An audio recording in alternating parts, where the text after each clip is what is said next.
All right, we're going to do probability of compound events today, which means your first question, and probably the logical question, is what is a compound event if I'm going to need to find the probability of it? A compound event is a total event made up of two or more simpler events. Now, what that means is a simple event is merely I'm flipping a coin, I'm rolling a number cube, I'm picking a card. So doing more than one of those things. Could be just I'm rolling a set of dice. That's a compound event because there's an event for each die that is being rolled.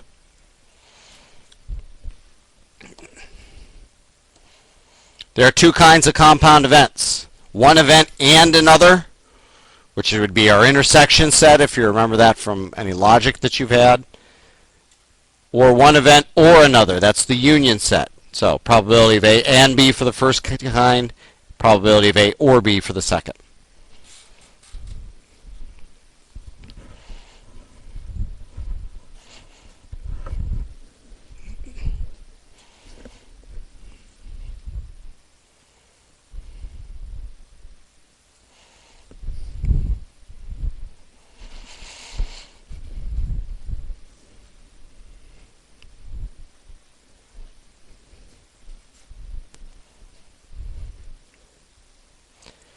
Now within these, there are different kinds of events, two different kinds. And we'll talk about them in depth now. Events, when you have two or more events, they're either said to be mutually exclusive or not mutually exclusive. Or compound events, and only the ors, can be mutually exclusive. What does that mean?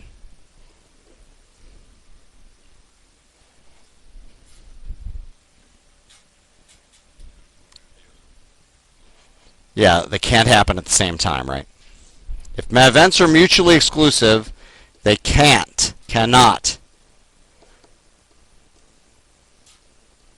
happen at the same time.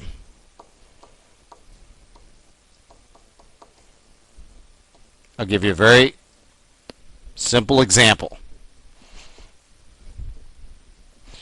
When you add two numbers,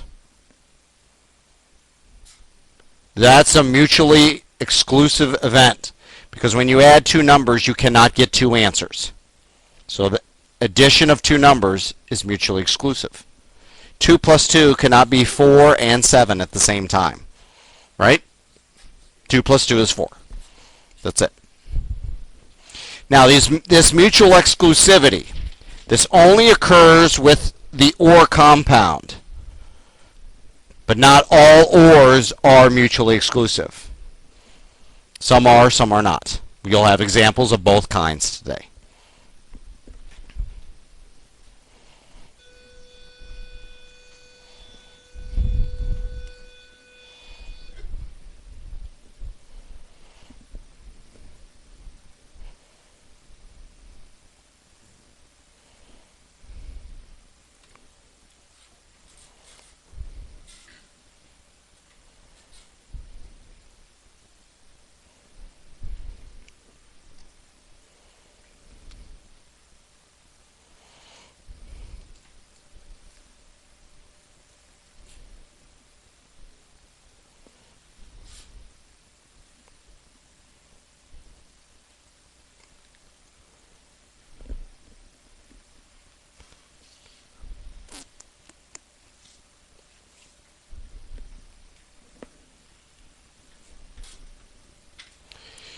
Two number cubes are rolled. Okay, from that first statement, how many outcomes do I have?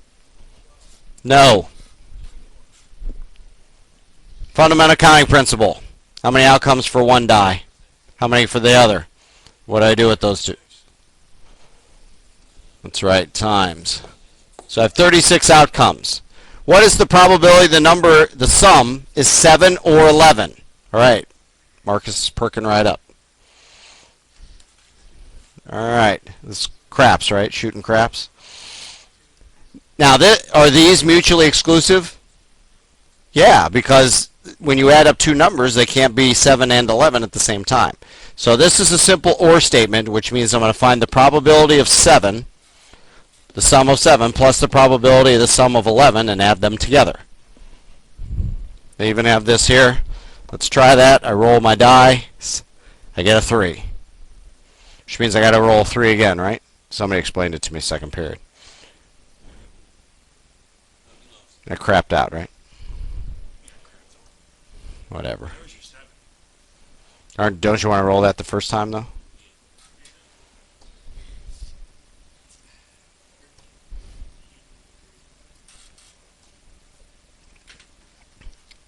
I just rolled 3 twice, didn't I? Oh, okay. I was going to say, pay me. Okay, so we need to figure out now all the combinations that add to 7. They'll put that top number here. Then we're going to put the top number for the combinations for 11 right here. Then we add them together. The hard part is not the computation, is it? Adding fractions. What's the hard part? Figuring out what the top number is. So what combinations of having 2 die add to 7?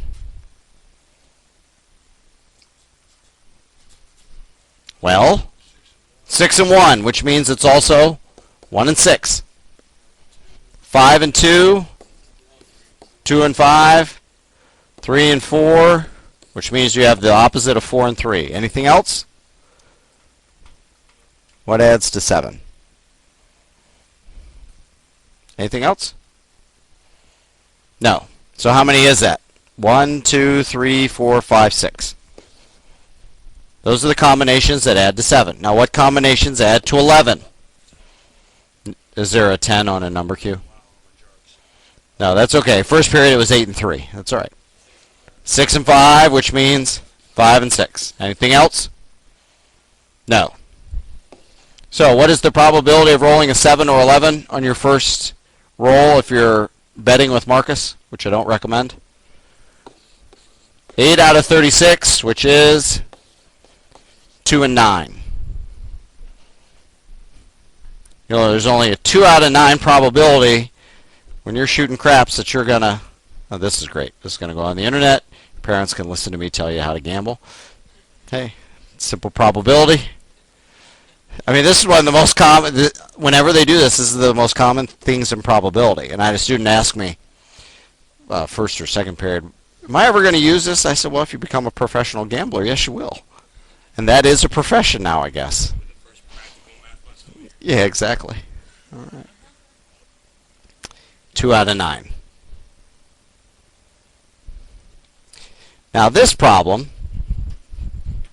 I put this in here because this is an OGT type question. Now what is the question asking? So 2 number cubes are rolled. How many outcomes do I have? That's 36. Is the probability that the sum is at least 8? So if the sum is at least 8, what numbers am I talking about? 8, 9, yep, 10. 12. Is the probability that it's at least 8 less than 50% or greater than 50%? There are 2 ways to answer this. One involves probability, one does not. If you can give me the way that does not, I'll give you bonus points.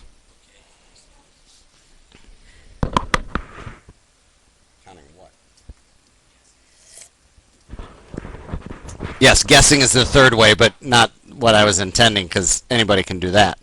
Especially since it's less than greater than. You got 50-50 shot. Yeah, and do what with those? And do what? Okay, so tell me. Answer the question for me doing that. You're on the right track. Is the probability that it's at least 8 greater than 50% or less than 50%? And why?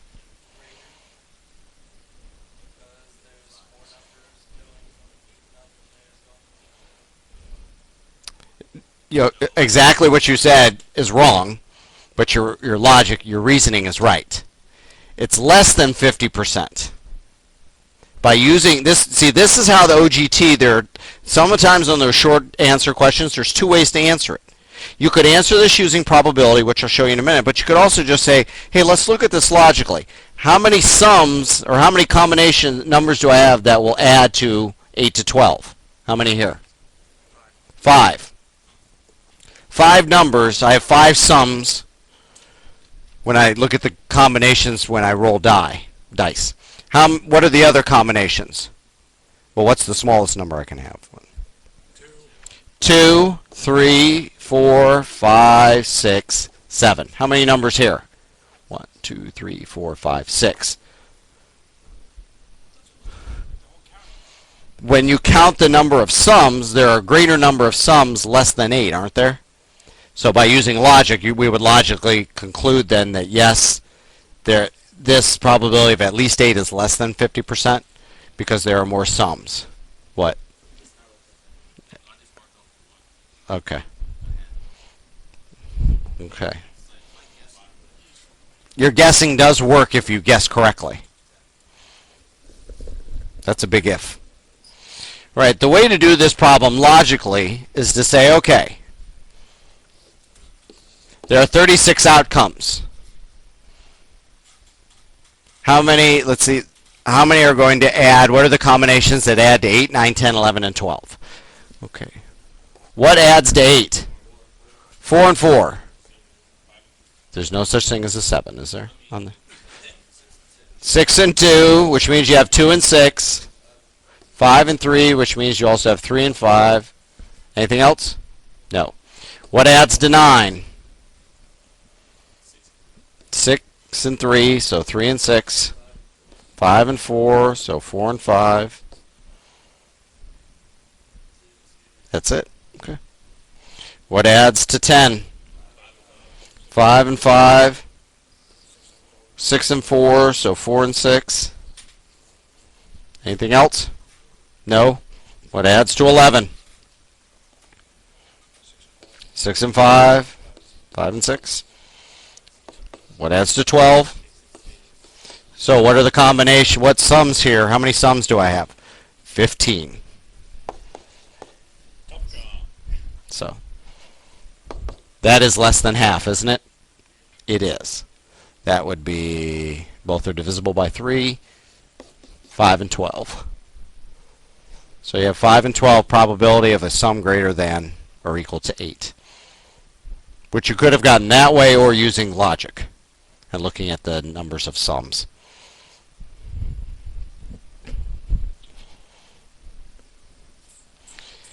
Now we need to look at the other case. If events are not mutually exclusive, they can occur at the same time.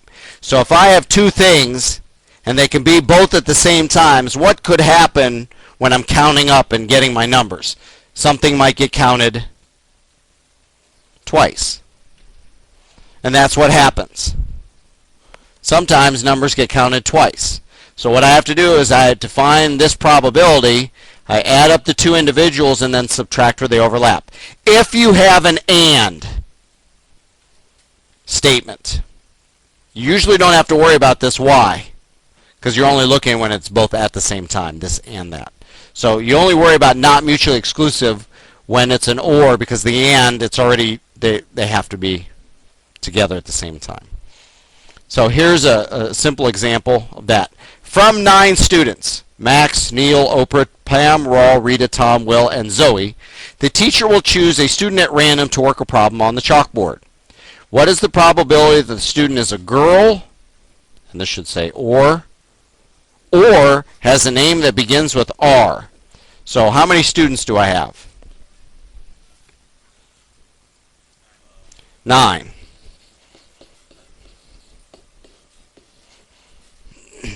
What's the probability that the student chosen is a girl? So how many girls do I have? Oprah, Pam, Rita, and Zoe. Am I missing any? Max is a boy. Maxine. Could be Maxine, so could Will, right? If it were Wilhelmina. That's a name. What are you laughing for? It's just not a common name anymore. No, Raul is French for Ralph.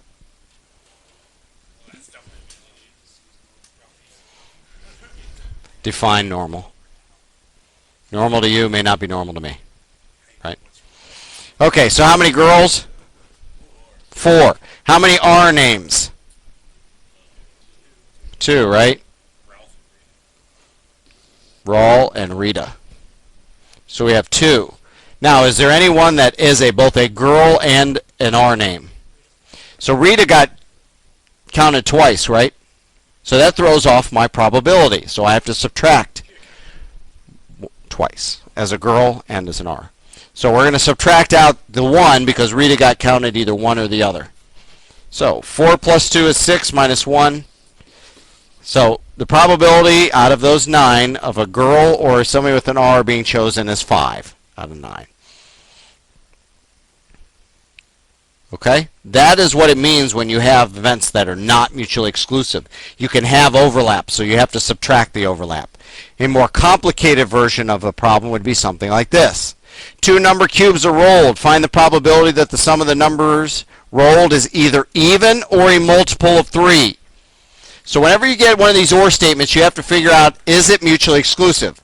So I think to myself, okay, 2 number cubes are rolled. How many outcomes do I have? 36 outcomes. Even or a multiple of 3. Can a number be even and a multiple of 3 at the same time? 6, right, and 12. So when we're working with number cubes, it's just 6 and 12. But 6, 12, 18, 24, they're all multiples of 3 and even. And the ones we're only going to have to worry about with the 2 number cubes are 6 and 12. So the first thing I'm going to have to do is find all the ones that are even. Then I'm going to have to find all the multiples of 3. Okay. Can anybody think of off the top of their head how many evens I would have? No. No? Okay. Well, we can list them out. Yeah.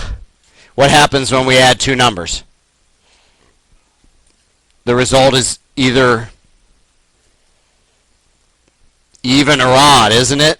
If I have 36 numbers, how many are even? Half of them. Okay, let's say we don't know that. We don't think of that. That's fine because we're going to need this list anyway. Okay, what are all the even numbers? 2, right? What combinations of dice add to 2? 1 and 1. Anything else? 4. What adds to 4? 2 and 2, 3 and 1, 1 and 3. Okay, what adds to 6?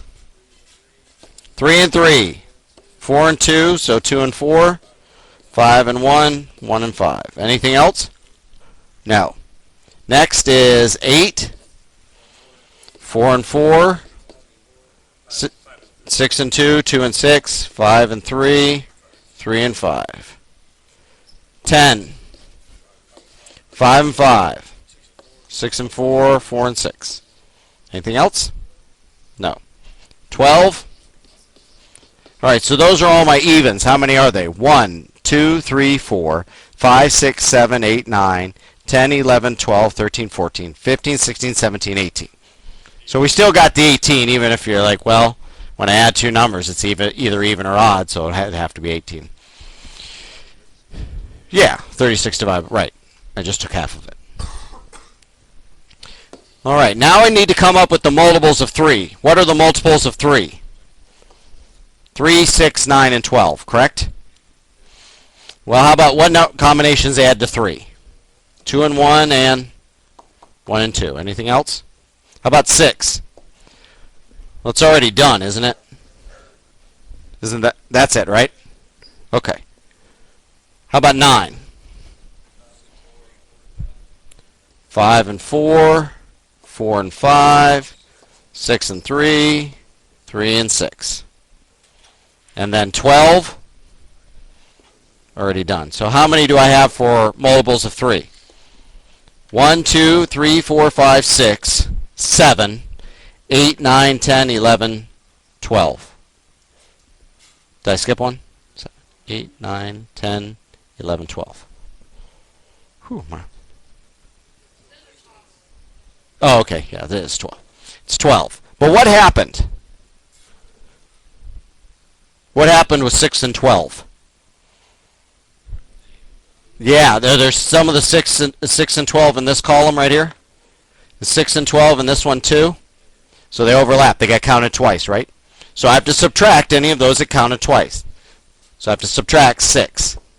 So 8 plus 12 is 30, minus 6 is 24 out of 36. Both are divisible by 4, so you get, nope, both are divisible by 6. Both are divisible by 12. How about that? You have a 2 and 3 probability of rolling an even number or a multiple of 3. Well, what we would do now are the card problems, which we'll come back to tomorrow, but I'm going to talk through them real quickly since I'm recording this. Find the probability that a card drawn at random from a standard deck of playing cards. Find the probability if the card is a heart or an ace. Heart or an ace. So here are the hearts. How many hearts do I have? 13, right?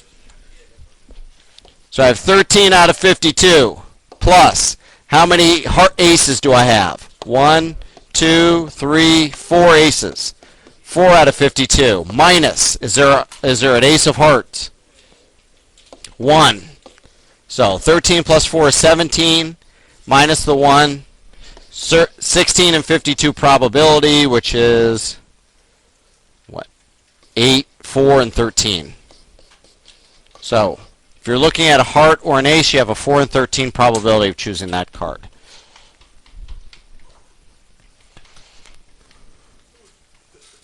I think that's the actual problem, right? Yeah. Okay. Heart or an ace. Because it was 13 aces,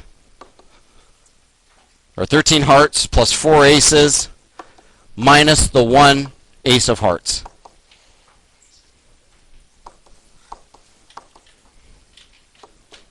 Which reduces to 4 and 13 probability. All right, that'll be your assignment. We'll